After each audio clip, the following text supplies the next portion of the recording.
Well, hello everybody. It's Danny back from Deep South Homestead. Oh man, it has been one challenging week this week, but I today have my great friend Mr. Bobby Spags with us.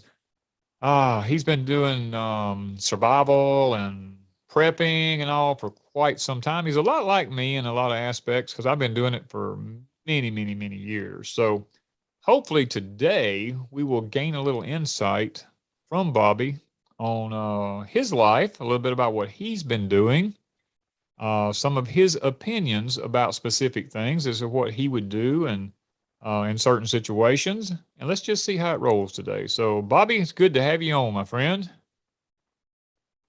Thanks, Danny. It's good to finally be on with you. Looking forward to today. I guess we'll start out today. Let's talk a little bit about who is Bobby Spags. I mean, I've known you for a little while now. Through Billy. Billy introduced me to Yep. you, and you and Hmm. Billy, I think, were maybe comrades at some point or other. And Sure. so, maybe tell us a little bit about yourself, if you will. Sure. I grew up in a military home. My dad was in the Air Force, 25 years. I lived all over the world, including Germany during the Cold War, which is partly what factors into my current mindset. So we kind of grew up kind of urban, I guess you would say, because Air Force bases, they're kind of like little mini cities. So I didn't really grow up prepping or homesteading or anything of that nature, but some of the things I experienced during that period certainly shaped my mindset so that by the time I was, 17, 18, I started to do things on my own. Myself, I was in the Army for 16 years. I worked for the United States House of Representatives for 8 years. I did private security work for about 5 years between two different companies. And now I work as a private consultant. I work for myself. I'm an independent contractor, and I spend most of my time working with a company called EMP Shield. Okay. So, so you've done quite an extensive amount of traveling around the world. Now that is, you Yeah. know, that's you actually have a heads up over most people, I would say, because you've seen what most have Mhm. not seen. Yes. Yes, I've seen actual hunger, and I've seen what I've the only continents I have not visited are Africa, Antarctica, and Australia. I've been to all the others, and I've seen very dire circumstances. I've seen poverty. I've seen what it's like to be around warlords and drug cartels and bad guys of all sorts of varieties. And I've also seen, the developed countries like Germany, France, Switzerland, Denmark, and places like that as well. So, I mean, I've kind of had that full spectrum, the array of different cultures and what it's like. So, having seen all this, I would dare to say this is what has, what's the right word I would use here? This is what has molded your way of thinking. And I know you said Germany plays a large part into your modern day way of thinking. Sure. People in this country don't realize just how good they have it, and that is on an expiration date. I don't think that they're going to have it quite so good in the very near future. And you know, if you listened to people who are younger than us talk today, you would think they've never had it so bad in their lives. But the truth is, they have it very, very good. And I think that that has made us complacent and soft as a society. I mean, when I was a kid living in Germany, I remember I was at Ramstein Air Force Base, and this was in the early 80s. And it was not uncommon to see an American fighter jet come streaking back from the east with smoke coming out of its engine, and you could see holes in the wings where it had been shot at by the East Germans. The Cold War wasn't nearly as cold as people think it was, and there was a lot happening during that time. I remember, some of the big aircraft coming through at high speeds, sonic booms, the windows would break, rattle in the housing complexes. Yeah, it's scary to grow up like that in some ways, but in other ways, it kind of gave me a perspective that I don't think a lot of folks have. Oh, that has to be That's got to be exhilarating in a lot of ways. I mean, I'm sitting here thinking as a small child. Now, we used to hear, you talking about the sonic booms. We used to hear them quite frequently here along the Gulf Coast where I live at now, because we have Keesler Air Force bases right below Yeah, us here. And of course, at some right, point they made that illegal for them to continue to do that. Now, right. I was uh, I was talking to a gentleman this past week that was talking about sonic booms. Uh, Actually, we were talking about a little bit deeper stuff than that. We were talking about some space travel and stuff to that nature, and about uh, I can't say. Well, I want to say time travel, different things like this. We talked about a lot of this different type stuff that's being experimented now with frequencies and different things. I mean, we're going into some really deep stuff there, and he was explaining to me, because he was really into a lot of this stuff. He was explaining to me that when men flying planes go through, they break the sound barrier. There's something that psychologically happens to these men. They're able to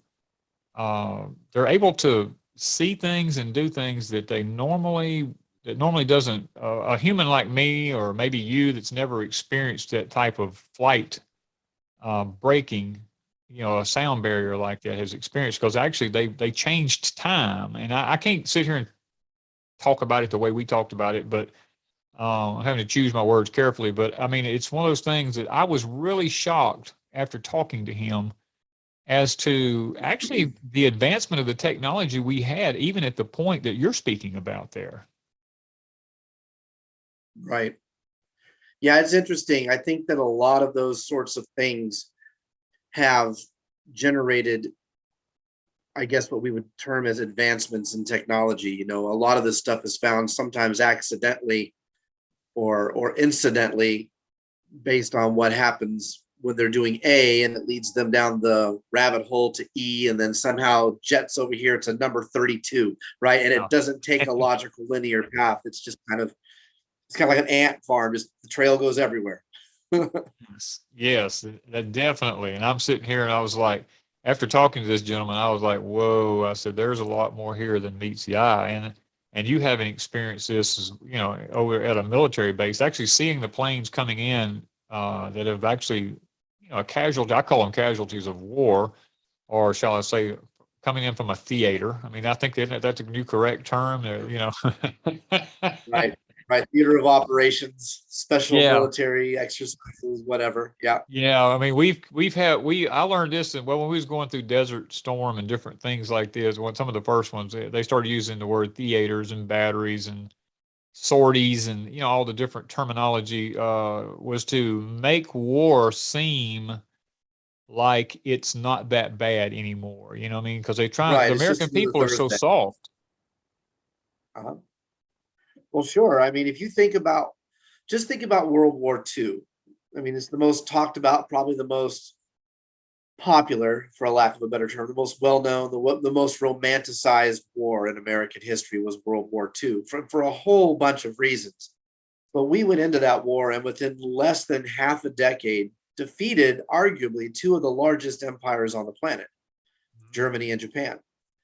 Um, Now we show up somewhere with a bunch of super tech and super weapons, and 22 years later, we're running with our tails tucked between our legs. And I'm not even speaking about the virtue of war. I'm not trying to be like pro-war or anything with what I'm saying, Mm. but it's more like, back then it was almost like something needed to be done and we just did it. And we had to deal with the consequences later. Now the consequences in real time, and the consequence of what we do drags out what we do ad nauseum, and it never ends. Now, this is true. I mean, as a matter of fact, it's funny. I was just listening to a program this past week talking about where have all, and I actually did a video on this quite a while back. Where have all the real men gone? You have to ask yourself that question, because Is that the one that I our did with Billy? Yeah.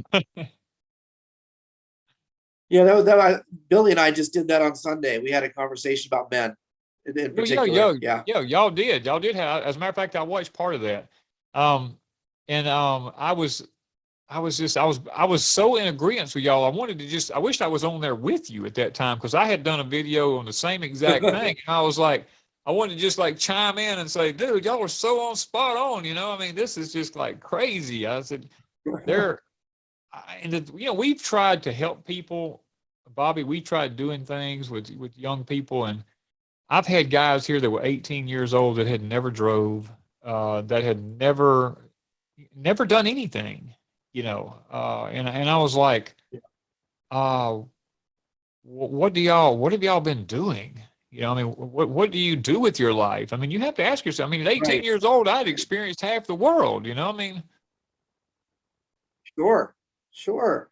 It's like there's a pause. There's a long drawn out process. And yeah, I've known kids who are 18 years old right now who just got their license and they still can't read. They graduated, they got passed, wow. but they can't read. They can't do basic math. They can't, they don't even really have a job yet. They can't hold anything down. It's insane. You know, I don't know. I don't get it. I don't understand. Well, I take that back. I think I do get it. I think I do understand it, but it's terrifying to think of why that's happening. I mean, as a parent, my job was to nurture my children, to lead my children, and to help educate my children so that when the time comes that they could leave the nest and be very successful at a young Yeah. age, not still being at home at 25 years old and not know what they want to do. Right. Sure. Sure. There should be a natural progression to the evolution of your age, right? And as you get older and you get progressively smarter, wiser, and more experienced, you should be able to handle more of a load on your shoulders. And I don't think we're really encouraging that anymore, at least on a societal level. So we're talking about modern day, we're talking about some of the past times. So in your opinion, growing up, what stands out in your mind as being a simpler time in life? Because that's what this podcast is actually. Our podcast is about a simpler time in life. So, I mean, what stands out in your mind the most? Probably how I was schooled. I was homeschooled for 12 years because we were in the service and because my dad and mom are religious. They didn't want me to be in the public education system for a whole bunch of reasons. And so my parents, while my dad was full active military and my mom was a stay-at-home mom, and she taught both my sister and I for 12 years. And it was difficult because during the 80s, homeschooling was still relatively unheard of, at least on a national scale, and it was frowned upon by a lot of places. A lot of government agencies, a lot of your states had rules against it. But my parents successfully got my sister and I all the way through high school by homeschooling. And that is far more simple at the end of the day than the education system in this country. Um, it might not seem like it, but that's because most Americans today who are parents view the school system as a babysitter that allows them to go to work. I mean, at the end of the day, that's what it is, right? Yes. Yes. Um, but it was so much simpler for if I had problems or my sister had problems with a topic, my mom could stop, get the books, look through it, and help explain to us what we needed to learn. Even with the harder stuff as we got older, we were doing video correspondence courses through a place in Florida called Pensacola Christian Academy, and it's a Becca is the name of their curriculum. And even once you got through the high school years, when there was harder stuff that maybe my mother couldn't specifically talk to, she was smart enough to pick up the textbook, read through it, figure it out, look at the teacher's manual that she had, and figure out how to do the work. And then she would show us how it was done. Today, you have a classroom with 30 kids in it, 25 kids in it, one teacher, and really bad parents at home who don't teach their kids to behave and sit still and listen. And it's chaos and pandemonium. I agree with you totally. I mean, Wanda, she homeschooled all of her kids back in the 80s when it wasn't, she homeschooled when homeschooling wasn't cool. I mean, if you want to just look at it from that aspect. And Right. And it sounds like, you went through the exact same thing. I knew a Jewish rabbi who his son was in school and he was having massive problems. He just couldn't get life. He couldn't get what was going on. So he told his wife, pull that boy out of school and teach him how to learn. And within a year of that lady doing that, of teaching that kid how to learn, not necessarily what he learned, but how to learn, by the time he was 17 years old, he was already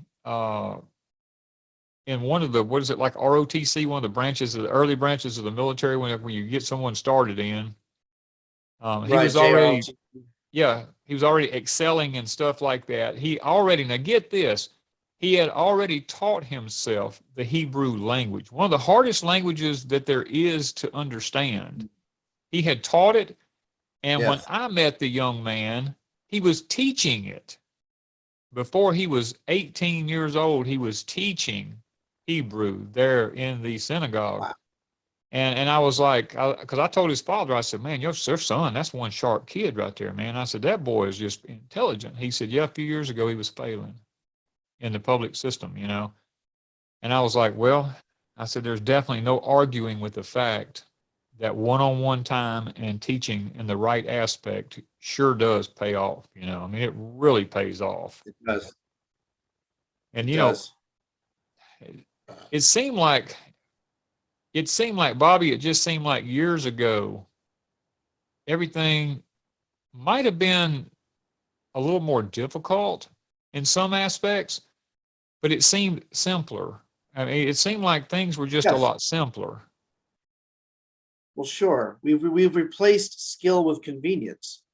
You know, back when I was a kid, I had to use my imagination to play. I didn't have a cell phone. There were no devices. There were barely video games. And if you did play them, you went down to the local arcade with a bunch of quarters you saved up for mowing lawns and you played at the arcade.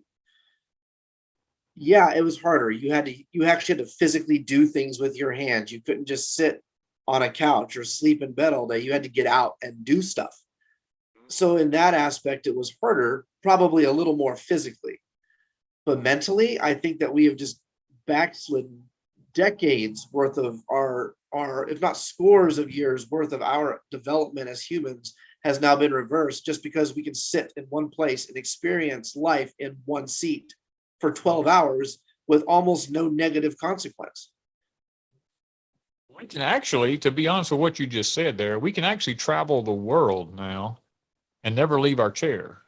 If you stop and think about it, you can see anything in Correct. the world you want to be able to see. You can experience it at any level you want to be able to experience it and never leave your chair. Where before, you and we had to get a job, save some money up, you know, make some plans, do whatever we had to do Sure. in order to make something come to fruition. We didn't have the technology they have. Right. Right. And here's the thing, I'm not even necessarily against the technology in and of itself. It's just that our species, when we get so advanced so quickly, like from 1900 to 1950, that was a half a century that took some gradual leaps and bounds. From Right. 1950 to 2000, it was like fast forwarding, right? And I think we've had so much influx of new stuff that our brains are still scrambling to keep up. And I think that we've gotten ahead of ourselves. I think it's wonderful that my kids, who will probably never get to see the pyramids, can go online and look at a picture of the pyramids. I Yes. think it's equally detrimental that my kids can sit at home, do next to nothing to make a small living, and never be incentivized to save the money to go physically see the Grand Canyon for themselves. It's one thing if there's oceans and hemispheres between you. It's another thing if there's something 5 states away, but you have no desire to go see it. Oh, I already saw it. I saw it on the Discovery Channel last night. Well, we've taken the wonder away. We've taken the excitement and the imagination away, and we've replaced it with instant gratification. And that might be considered simpler, but it's certainly not better. And I think mental simplicity and physical simplicity are always kind of at odds. And we've tried to make society like this, where everything is mentally and physically the same. And we've absolutely just bastardized everything that was once glorious about the world we live in. I agree. There was one time I was on a trip. I can specifically remember this like it was yesterday. I was a young man. I'll say I was around 20. And we had stopped at this, like a state park area. And there was this mountainside in front of me that was all shale and rock, up high up there. And I looked up there on that thing. It must have been 500 to 1,000 feet up there. It just had this big, like, wall up there. And I said, man, what I would give to carve my name in that. I said, I'm going to do it. Uh-huh. And everybody says, what? I said, I'm going to scale that mountain. I'm going up there. And I literally took off running. I carried with me I got a hammer out of the toolbox with me and a little punch thing that was in there. I says, I'll be back at some point. And I took off running, jumped a fence, and Right. took off up that mountainside. And I mean, I had to climb from rock to rock to rock. And I got up, and when I got up there, I looked down, I was like, whoa. I said, man, if something starts sliding here, I'm in trouble. But I made it. And I got all the way up there to that place, and I sit there with that little punch and that hammer, and I chiseled my name in the side of the shale on the side of that. I mean, it was a straight up face on a mountain there. And I turned around and looked back out over everything. Oh my I mean, God. I could see a vast area from where I was. I mean, I could see like everything. And I was like, wow. I said, how many people never get this opportunity in life to experience it like I got to experience it? And then I had the pleasure of the descent down, which wasn't near as great as the descent going as the ascent going up. But Right. but it took a lot longer to come down than it did to go up. But I made it back down, and people's like, Sure. "Man, are you a nut? You could have been killed." And yes, there was some reality to that. I could have fallen. I do realize that, but fear did not play a part in anything that was in my mind. All I Right. saw at that moment was achieving something that I wanted to achieve. And today, like you just Yes. mentioned, so many people sit at home and they have this little laptop in their lap, and they can see the side of mountains. They can see the Grand Canyon, like you talked about. They can see things like out the window of an airplane wing and all this kind of stuff. And they think in their mind they have experienced it, when in all reality, they have not. Right. Yes, I can speak to that personally from a very recent example. In all the traveling I have done throughout my life, I never once stepped foot in the ocean. I lived in Germany. I was probably 4, 5 hours from the North Sea. My dad was in England Air Force Base before it got shut down in Louisiana, right outside Alexandria. We were a few hours from the ocean. We never went, ever, right? We lived in New Jersey for a while at Fort Dix. Never went to the ocean. I couldn't believe that I had lived so many places so close to the ocean and we had never seen it.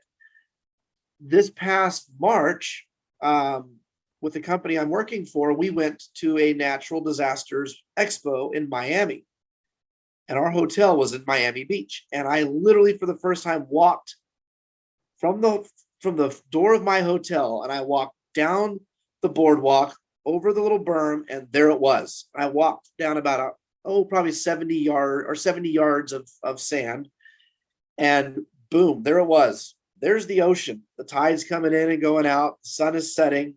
I could see a large cargo ship way out there. Had to have been miles offshore because it was that big, right? Right. And I'm watching the waves just come in, and I stepped down, and I got a rush. Like, I almost had this air of apprehension, like, holy cow, this thing is way bigger in person. And I took off my sandals. I kind of walked down to the beach, and I put my feet in the sand, and whoosh, and it came up, and it got almost waist level. And I'm like, oh crap. And I'm pulling my phone out, and I got back up on the beach, and I sat down. I just stared for like what had to have been 10 minutes, just completely awestruck. I can't imagine why we would replace that. I'm 43 years. I just turned 43 in March.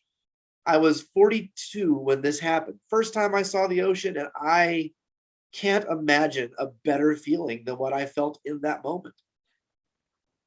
Why would we So look at a phone and think it was the same thing? Exactly. So what you're explaining here is at you are or you was technically you were beginning to live your dream.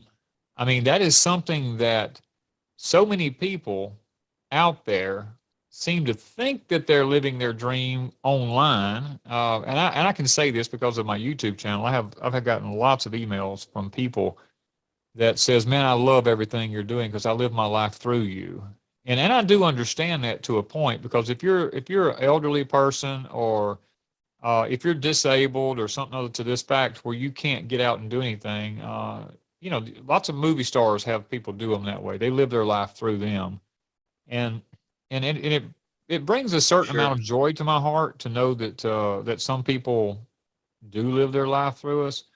But at the same time, there's a sadness on the other side of it that says, you know what, uh, there's really a lot of this that's getting missed out on here. You know what I mean? What you see and what actually you feel. Like you talk about sitting there and watching that wave come crashing in on you and watching that ocean, and you realize the the massiveness of it. You realize how large it truly is once you're there, and it's like, wow, this is not just like a picture. This is a big deal. Right. Huge. It is. So, in living your I would when you easily live in rank your that up there, one dream, of the most amazing things. talking about living your dream, are you actually working towards living your dream, would you say, or are you actually living your dream? Yes. I'm a little of both. I can honestly say at this point that I am the happiest I've ever been in my life. My wife and I have a fantastic marriage. I have four great kids. I have a fun little grandson running around right now. I have a property that I like to improve. I have a place that I like to call home. I have a very good core group of friends. I have a wonderful job that has provided me with opportunities like seeing the ocean. Um, as far as the technicalities of my life, I don't know that I could be happier than I am. As far as other elements, I'm still working. For example, other than owning my home, other than I should say my mortgage, I am debt free. My wife and I worked very hard to not have credit cards, to not have extended credit lines. We don't buy new cars. We don't rush out and get a new cell phone every 6 months. Um, I don't have to be entertained constantly. I don't have a bowling league and an adult softball team, and I don't have poker night with my friends every week and all this. My life is revolving around my homestead, as little as it may be, and my family.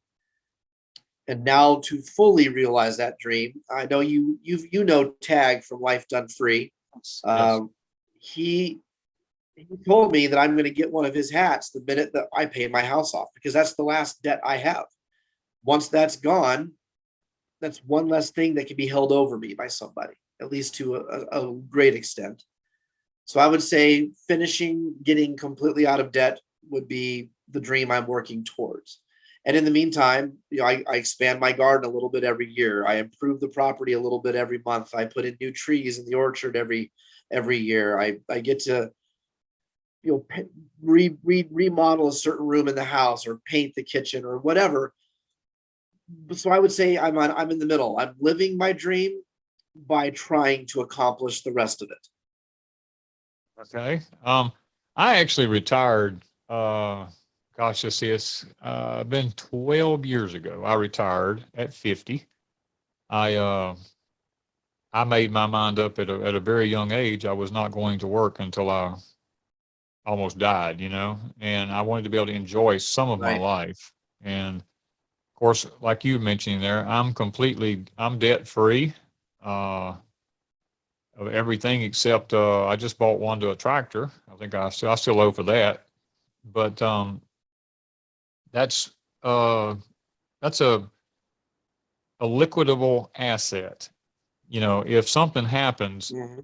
I can rid myself of that instantly. And get rid of it. It's not like it's a debt that Right. I can't get rid of. I mean, my home's paid for, my land's paid for, my vehicle's paid for. There's so many things that we have. Wanda and I have an off-grid cabin that's paid for and all. And we firmly believe, and like Tag from Life Done Free, that one should be out of debt. You know, it's like Tag and I were speaking here just the other day about the price of fuel and different things like that. And, you know, someone who's out of debt can more easily absorb what they're doing to us as a nation than someone who's deep in debt living from hand to mouth, you know. Oh, yeah. Oh, sure. Sure. And it's the same with growing your own food. You know, the food shortages are going to get worse. They're going to continue. More and more food processing plants are accidentally catching on fire. You know, the war on the European continent is affecting the cost of many things, including wheat and grains. I am very happy that I can honestly say that what I like to tell people is I no longer supplement my grocery store with my garden. My garden feeds my family, and the pig and the cow and the chickens and the ducks, that feeds my family. The grocery store complements my lifestyle, right? If I want to go get some delicious junk food to watch, you know, a movie with Jenny at night, we want to do some chips and dip. Okay, I can't grow chips and dip, but I can certainly grow everything else so that I can afford to go get chips and dip tonight if we want to have chips and dip, right? Exactly. So getting your life to where the corporate element of the nation and the place you live in is a sidebar or a footnote to what you actually do is like you were talking about, getting to the point where you can absorb the cost of fuel now, because I'm not spending $300 a month at Walmart for ground meat or for chicken or for pork. You know, I've got those things. I'm not spending money at Walmart on tomatoes and peppers and onions and carrots and all this stuff I grow myself. My kids don't have to have a bunch of junk food in the house, because as they run around our backyard, there's a blackberry bush and there's a raspberry bush and there's a plum tree and a peach tree and all this other stuff that they can just eat as they're playing in the yard. And I think what you just hit on something there that I think that most people have more of a problem grasping is the simple fact that when you do the things that you just mentioned there, when you raise your own food, as to how much money that puts back into your pocket. And they look at you and go, well, how do Yes. you afford to do this? Or how do you afford to do that? Well, I mean, when you don't do exactly what you're just talking about there, when you don't spend $300 at Walmart when you go to buy groceries, and that's $300 that you can spend somewhere else that you can enjoy your life Right. with. You know, and these are things, I Mhm. mean, Tag and I talked about this the other day also. I mean, it's beyond us as to how people can sit back and they can say, I can't, when we all are given the same opportunity. We all have 24 hours in a day, Yes. just like anybody else. Um, it's up to us as an individual to determine what we're going to do with our life, with our time, and our finances. I mean, we're not completely communistic at this moment. We do have some abilities still to make some decisions about what we want to do with our lives. Now, that may not last, you know, it may not last long, but at least at this point in our life, we can make those decisions. And I know from talking to you, you have already made an enormous amount of those decisions. Yes. And I would tell people right now that the window of opportunity for being able to make these decisions is narrowing. I don't foresee any situation in which this gets fixed. I think we have reached critical mass. I think we have reached a point where, for one reason or another, and we can get into the tinfoily stuff whenever, but for whatever reason you want to accept as being true, we have precious little time. It is the only commodity left that is still somewhat to our advantage. We have a little time left, but it's not much. So if you're on the fence, if you're sitting on the couch, well, do I start my garden this year? Do it now, because it starts small. Like my garden, when we first moved into this house, this place we're in now, the property we have now, we moved into in 2015. Year one, I built 4 garden boxes. Year 2, I added 2 more garden boxes and a blackberry bush. Year 3, we added a flock of ducks, and we added a trellis on the side of the house to do, various like raspberries or grapes or whatever we wanted to do. And then now this year, I've got a full garden, gourd patches. I have a fully enclosed, highly fortified duck enclosure with lattices coming up the side to grow passion flower on, so I can make tea if I'm having a hard time sleeping, or I have a loofah gourd where I can make my own loofahs, where I'm not going to Walmart and buying a chintzy little plastic loofah, right? You can start small. It's okay to start small, and it's Yeah. okay to as long as every month, every 6 months, every year, you're making an improvement, you're making an addition, and teaching yourself to be disciplined with your time to pay attention to it all. I think one of the fears these folks have when they say they can't do it is because they think they have to do it all at once. They're like, well, I live on a less than an acre. What am I going to do? Start with one garden box and grow a tomato plant. It's the easiest place to probably start, right?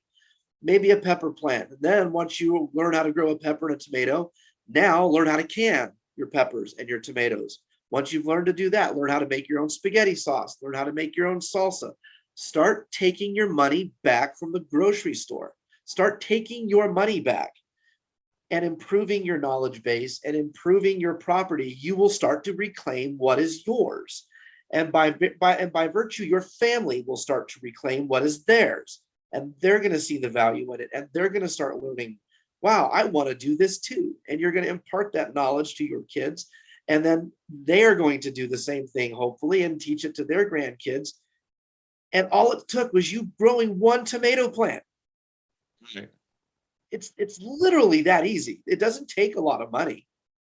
It just takes time. And maybe if you put down the Xbox controller, and maybe if you turn off the football game, and maybe if you stop going out twice a month to your buddies to lose money in a poker night, you could do this.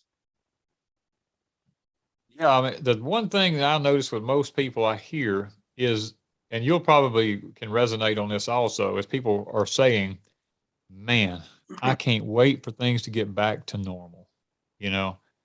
And the simple fact is there's going to be a new normal. I mean, and people don't realize when they talk about the reset, they're talking about a new baseline for everything, literally. And they're Yes. making new baselines for everything that we have out there.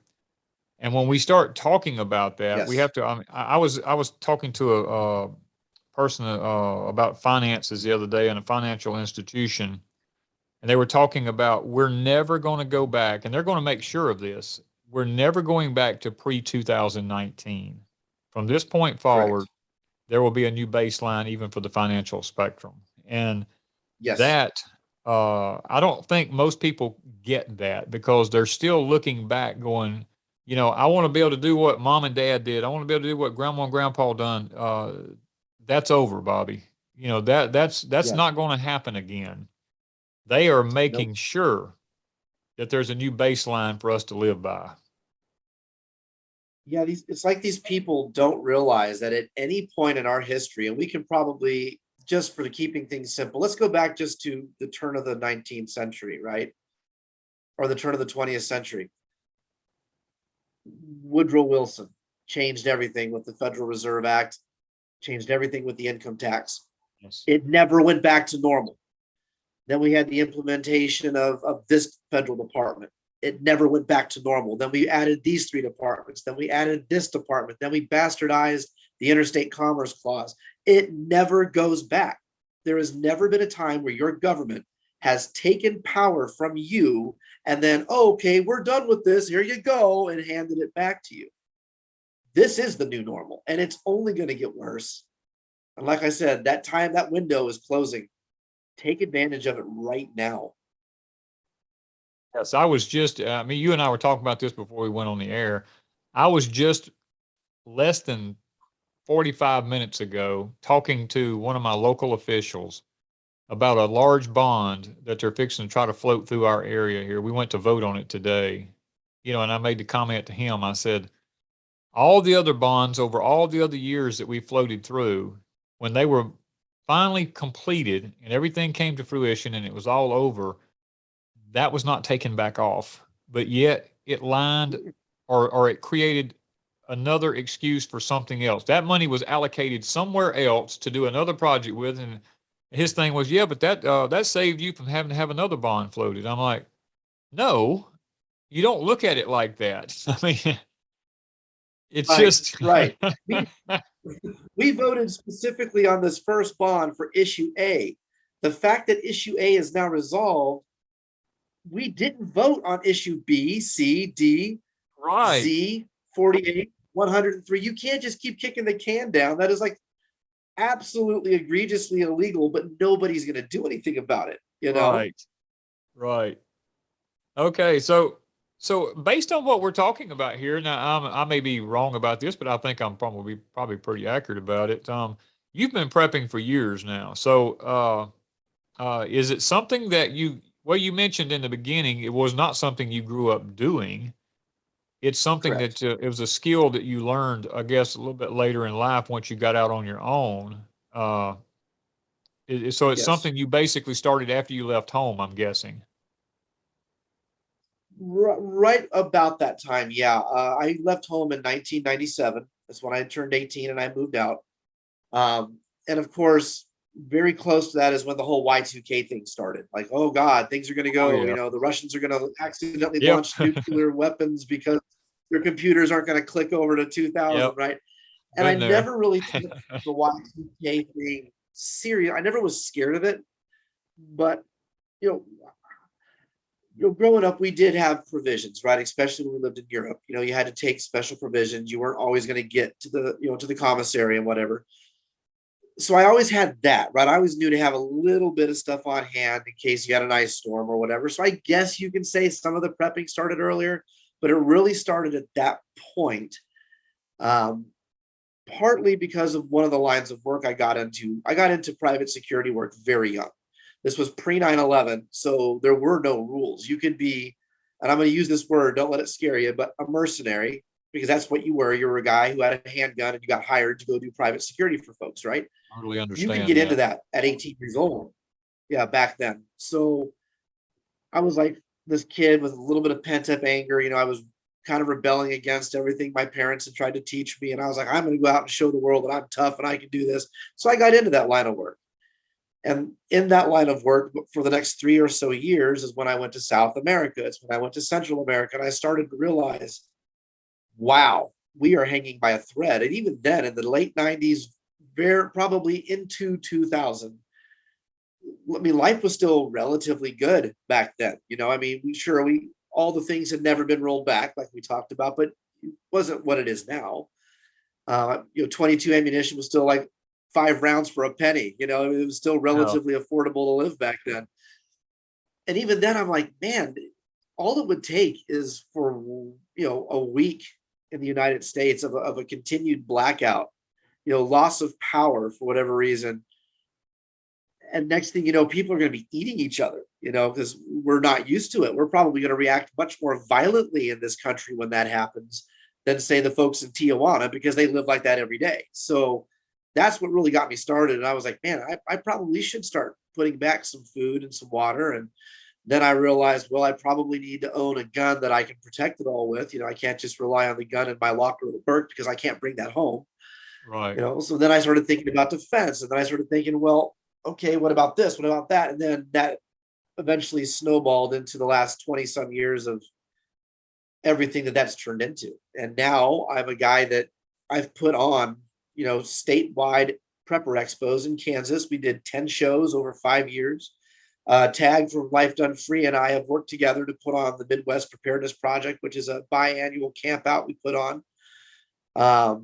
Billy from Perma Pastures, he actually lived by me years ago. He was actually the MC for one of my prepper expos. He was the man on the mic, getting people to go to the classes and giving away prizes and doing all of our announcements. So it's kind of like this little community of folks that we all kind of eventually, we all know the same people. And now we're to that point. We're now in the preparedness circle. People seek me out to ask my advice, and I go and I travel and I do talks at libraries and different places and things of that nature, and put out content with folks on YouTube or on podcasts. And So yeah, I mean, it's been a hell of a journey for 20 plus years, and now I'm at a place where I'm very happy. So many things you mentioned there that resonated with me. I mean, it's amazing how we never knew each other, and yet what you just explained parts of my life. Even though it's really weird how that people like us come to know one another, even though we never knew each other. It's amazing to me how that groups like Mhm. this get netted together. It's almost like Sure. God is drawing people together of like mind, you know, uh, toward the end of an age. And I'm not going to say I don't ever say it's the end of a world, because it's not the end of the world. It's the end Right. of an age, because we all know that life things go through eras, they go through ages and different things like this. And it's just like a book. When you're reading a book, you get to the end of a chapter, you begin a new chapter. And that's what happens in our lives, and that's Right. what's happening in our country right now. We're at the end of a chapter in our country, and we're about to begin a new chapter. Now, this new chapter may not be the best scenario for all of us, but the truth of the matter is we will morph one way or the other into whatever it takes for us to become whatever we need to be. Uh, your ability to morph will probably be determined by who you are, your character, your strengths, your weaknesses, all these are all things that you begin to talk about in the beginning there, whenever you talk about growing up on our military bases and all this kind of stuff. All those things developed your character, and from that, you were able to morph into who you are today, being a very self-sufficient, very self-reliant individual, somebody that your wife can count on, somebody that your children can look up to and say, this is my father. My father's going to take care of me, and I have no doubt about that. Which is something that there are so many children in the world today. They may have a mother and they may have a father, but they have no clue as to whether or not they're going to take care of them or not.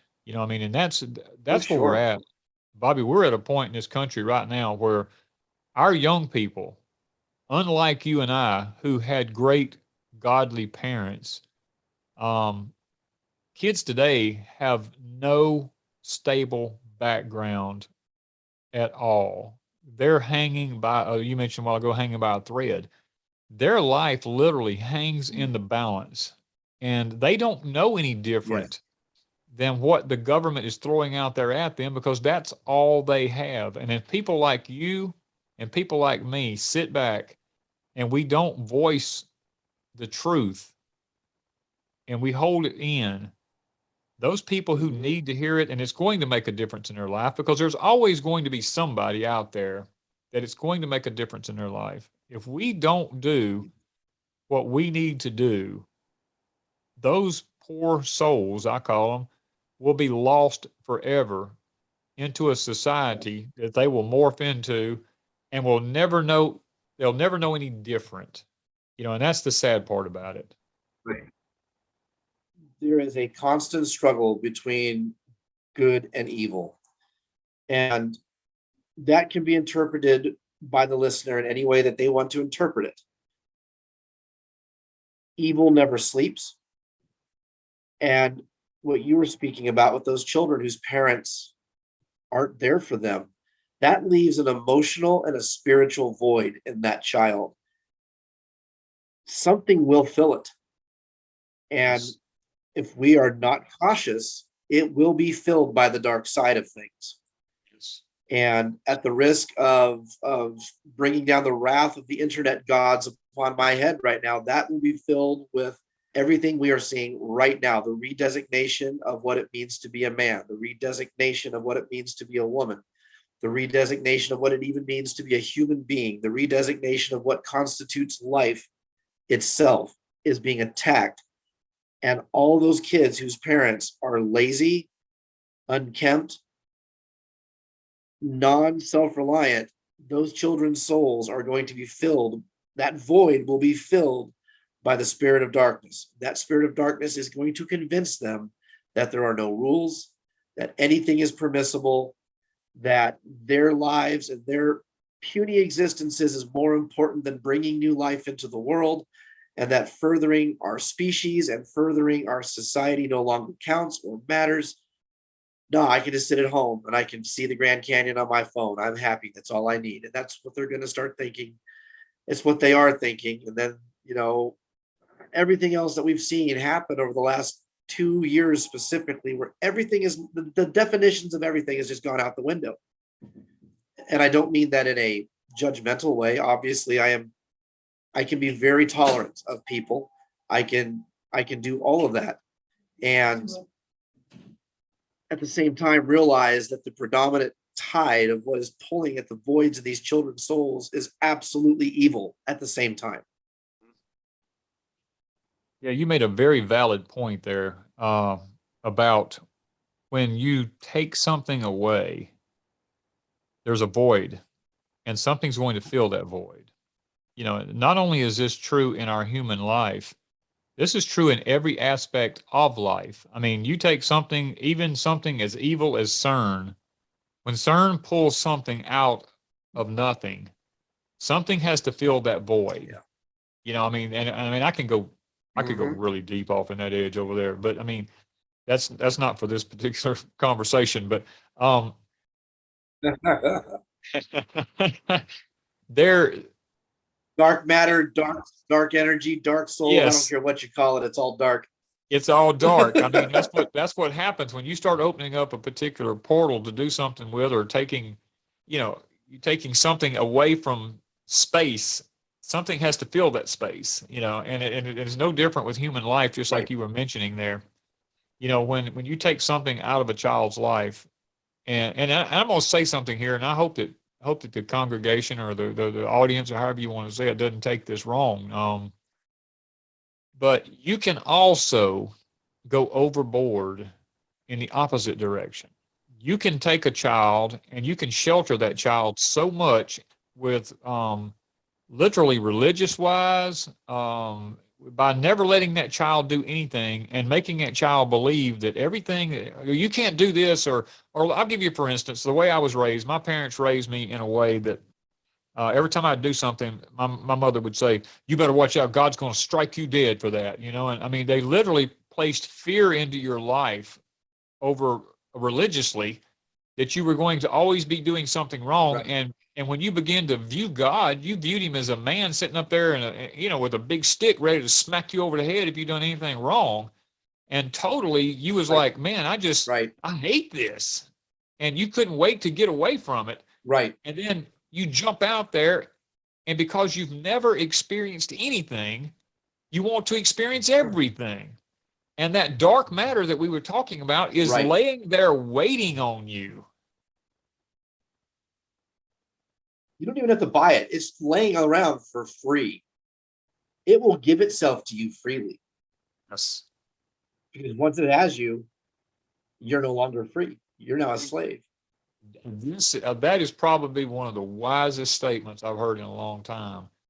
You may think it's free, but when you finally get it, you are now in bondage. You are now a slave to it. I mean, just talk to someone who's hooked on cigarettes, talk to someone who's hooked on drugs, talk to someone who's hooked on alcohol that they can't get rid of, talk to someone who's hooked on pornography, anything like that.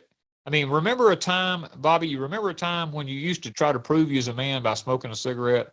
And then when you get to be 45 or 50 years old, you try to Oh prove yeah. you're a man by trying to quit.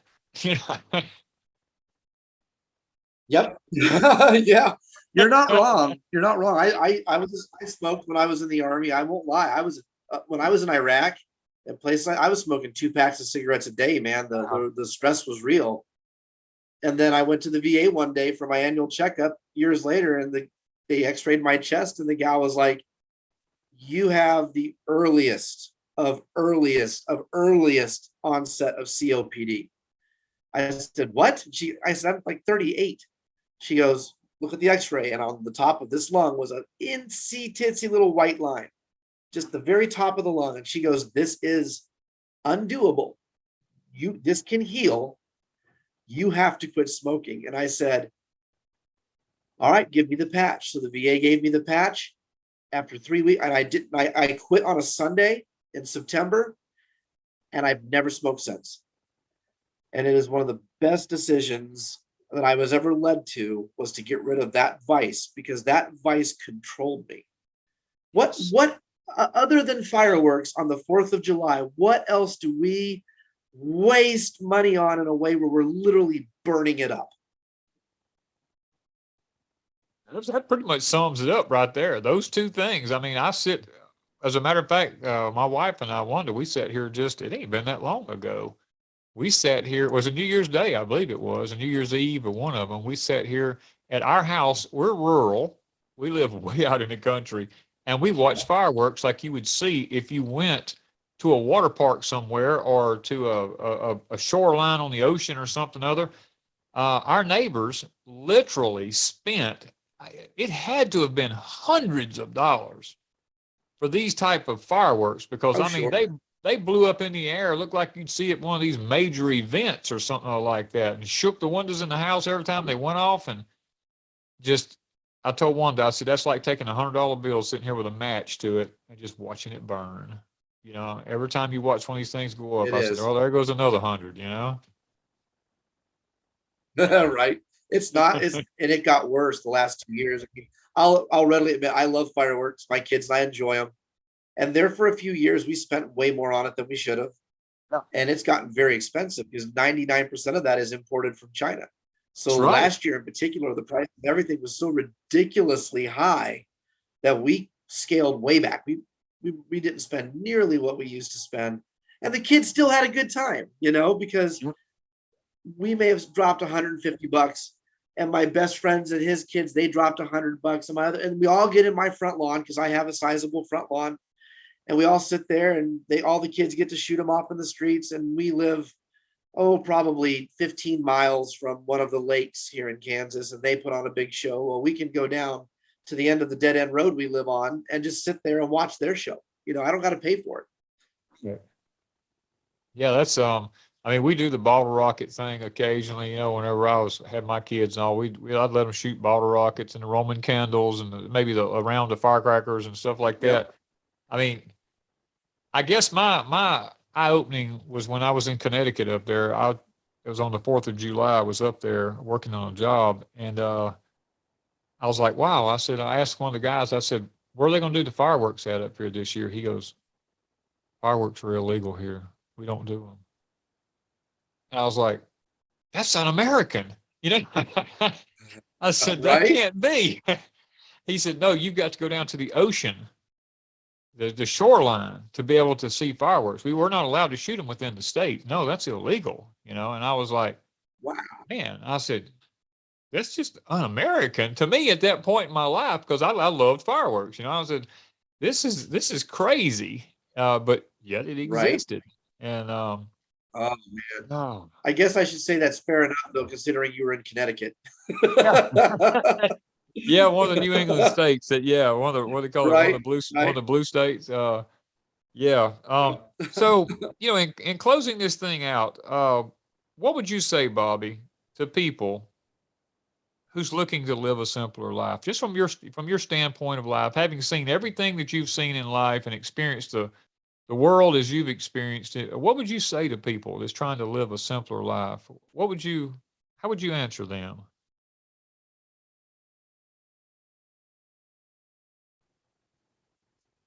Turn off the TV, grow a tomato plant. The TV is what keeps you hooked to everything else. And of course, all things in moderation. I'm not saying turn it off forever. I'm not saying don't watch your shows, but do you need 8 shows? Can you cut that back to 3? And all those half-hour and hour segments that you would be sitting, getting fat, eating your Cheetos, drinking your beer, maybe go outside in the yard and plant a tomato plant. Turn off the TV and grow a tomato. I think, like you said there, if people ever actually planted a plant and it grew, and they ate the benefits of it and understood that a tomato raised on a home plant that was allowed to mature doesn't even taste like a store-bought tomato. I think if Not they even could, close. it's not close. It's not even close. If they could ever experience Yep. that, I think you're accurate. I believe they would begin to realize this right here is what it's meant for our existence. I've been growing plants, in the starter packs for years in the wintertime, getting them ready to put out in the garden. And I still get excited. I have, it's all dirt. I have my grow lights on. And every day I walk by and I look, and my kids will walk by and we'll look. And then that first tomato that starting to creep out, Jenny, get in here. Come here. We got one. We got a tomato. It's still as exciting to me today as it was Yep. years ago. There is a magic to growing things. And I'm going to use this term. Please understand, I'm not trying to be weird with it, but the dark forces we talked about, there's light forces as well. And the magic of growing something is part of the magic of the powers of light. You are bringing life into the world that will sustain you. That in and of itself will vanquish the darkness, even if just for a few moments. I agree. Today, we harvested our first tomato of the year. That was just, I was in the garden, I was picking squash, and I looked down and I saw that red tomato, and I was like, I reached to pick it, and I thought, if I pick that tomato, Wanda will have a fit. I said, so I went hunting her up, and she was down. She was picking blueberries, because we're actually picking blueberries right now. And I walked down there to her, and I said, well, you know what? Nice. I said, we've got a red tomato up there. She's like, no way. I told her, I said, yep. She said, let's go. So we jumped on the Rangers and we flew up the hill to the other garden. Sounds like a Christmas scene, don't it? We jumped in our Rangers and we flew off but we Right. rushed up there, and there it was. Hanging on the bottom of that tomato plant was that red tomato hanging there. And I told her, I says, can you believe we're there already? And it's only, it's only the end of the month. It ain't even the end of the month yet. We hadn't even made it to June yet. And we're harvesting tomatoes. Right. I told her, I said, I don't know if there's been any time earlier that we've ever actually harvested tomatoes this early. I can't ever remember harvesting anything this early. So guys, today we've had Mr. Bobby Spags on with us. And I hope today that we've covered enough subjects that at least one of them would have pricked your imagination or your intelligence to a point where it would make you think about where you are in the present day life. Do I need to change directions? I did a porch time today called "What Does It Take?" How did I word that? What will it take to open your eyes? I had to stop and think about that. Man, we do so many videos. What will it take to open your eyes? And then today, I hope that what Bobby and I have talked about will open your eyes, because guys around us today, literally, and I'm not exaggerating, and this is no tinfoil hat speculation or anything, the best life you're going to have was today.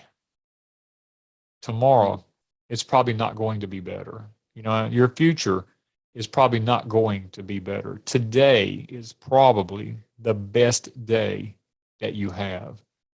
And, and I know that may sound harsh to some people, but reality is reality.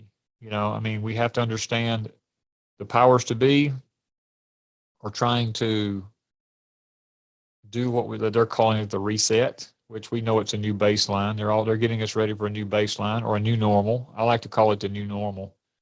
So guys, today, prepare, do the best you can do. And like Bobby said, plant a tomato plant, plant a pepper plant, start somewhere, get up off the couch, get out of the chair, and literally do something for yourself and for your family.